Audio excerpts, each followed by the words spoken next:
तो hello guys, कैसे हो आप सभी लोग। तो आज हम लेके आए हैं Indian vesicle simulator 3D game and इसमें आ रही है स्कॉर्पियो। तो आज हम चलाएंगे स्कॉर्पियो। तो चलो मित्रों, આપણો પહેલા હિન્દી બોલવાનું પછી ગુજરાતી બોલવાનું એ બધું સાઈડ છે. ત્યારે કેવું છે આપણે જાતો આપણે હિન્દી ફાડીએ ને એટલું સારું.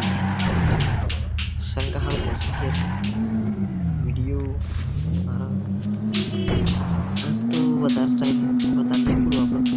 ચલો હા સ્કોર્પિયો દબાઈ ડર યાર. તો બ્લેક ઘોડા है साला, ब्लैक घोड़ा तो वाओ.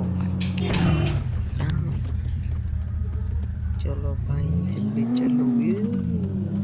क्या बात है, जो करे ब्लैक घोड़ा भाई इसको और रास्ता पटी गया बॉर्डर आई पाकिस्तान बॉर्डर. चलो पास आइए हम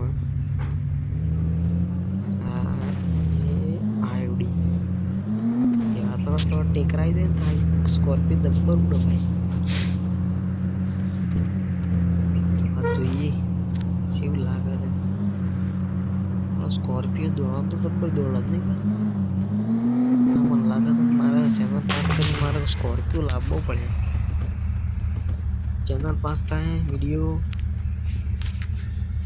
મિત્રો વિડીયો પૂરા તો જોતા રહેજો. મારે ચેનલનો પાસ કરજો, હું સ્કોર્પિયો લાવું એવું કોક કરજો. તો વિડીયો ગમ્યો હોય તો લાઈક શેર અને સબસ્ક્રાઈબ કરવાનું ના ભૂલતા. જય માતાજી.